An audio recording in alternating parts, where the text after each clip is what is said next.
नमस्कार, वंदे मातरम दोस्तों। स्वागत है आप सभी का मेरे YouTube चैनल उदय भारत जी के क्लासेस में। कैसे हैं दोस्तों? आशा करता हूं अच्छे होंगे। आज की यह वीडियो जीव विज्ञान के प्रश्नों पर आधारित है। सामान्यतः सभी परीक्षाओं में जीव विज्ञान के इन प्रश्नों को पूछ लिया जाता है, तो आइए शुरू करते हैं।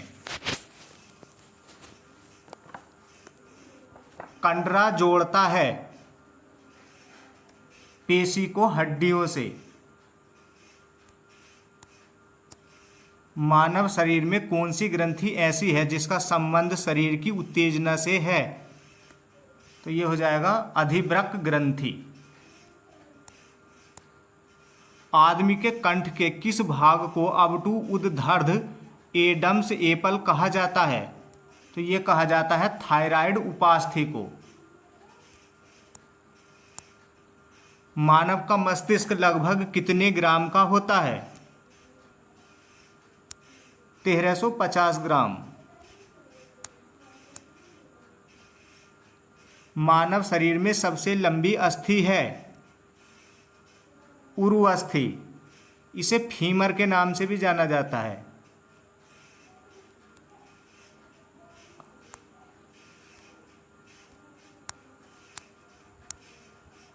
आँख के रेटिना की परंपरागत कैमरा के निम्नलिखित में से किस भाग से तुलना की जा सकती है? फिल्म से। रक्त जमने में किस तत्व की मुख्य भूमिका होती है? Ca, कैल्शियम की। अधिक ऊंचाई पर मानव शरीर में लाल रक्त कणिकाएं संख्या में बढ़ जाएंगी।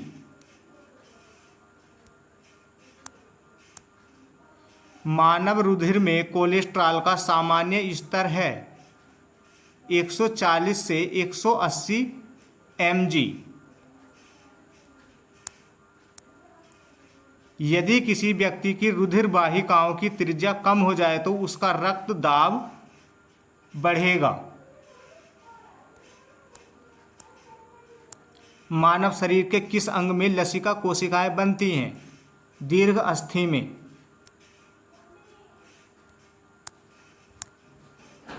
स्तनपाइयों में स्वेद ग्रंथियां मूलतः संबंधित हैं ताप नियमन से। मानव हृदय में कक्ष की संख्या है 4। मानव शरीर में पैरों की हड्डियां हैं टिबिया, फिबुला। गर्भाशय के लिए वैकल्पिक शब्द क्या है? यूट्रस। हीमोग्लोबिन की अधिकतम बंधुता होती है ऑक्सीजन के लिए। कौन सी ग्रंथि सेक्स हार्मोन का स्राव करती है? एड्रिनल ग्रंथि।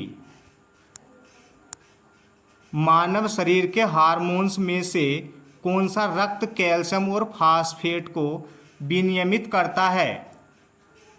पराव 2 या पैराथायराइड हार्मोन। मानव शरीर के किस भाग में शुक्राणु डिंब को निषेचित करता है? डिंब वाहिनी नली में। जब एक व्यक्ति बूढ़ा हो जाता है तो सामान्यतः उसका रक्त दाब घट जाता है। मानव शरीर में पुच्छ कौन सी संरचना में संलग्न होता है? बृहदात्र। किस प्रक्रिया द्वारा ऑक्सीजन श्वसन के दौरान रुधिर में प्रवेश करती है और फिर उसे छोड़ती है? परासरण द्वारा। कौन सा एक अंग वसा का भंजन कर कोलेस्ट्रॉल उत्पन्न करता है? यकृत। सेरेब्रम किससे संबंधित है? तो इसका संबंध मस्तिष्क से है। मनुष्य के मस्तिष्क का सबसे बड़ा भाग है प्रमस्तिष्क। मानव शरीर की किन कोशिकाओं में सबसे कम पुनर्योजन शक्ति होती है? मस्तिष्क कोशिकाओं की। किसी मृत प्राय व्यक्ति का गुर्दा लेने के लिए उसे किस स्थिति में होना चाहिए? केवल तंत्रिकीय प्रकार्यों का अवसान। कौन सा रक्त समूह सर्वाग्राही है? AB। AB रक्त वर्ग वाले व्यक्ति को सार्वत्रिक ग्राही कहा जाता है क्योंकि उसके रक्त में प्रतिपिंडक का अभाव होता है।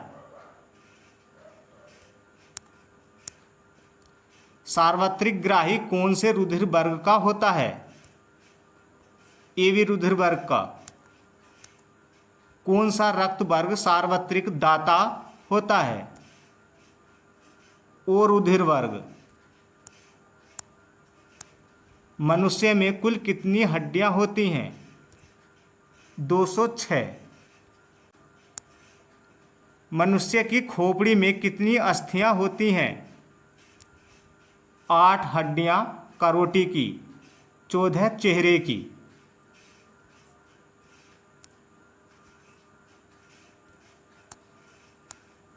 मनुष्य के शरीर में पसलियों के कितने जोड़े होते हैं?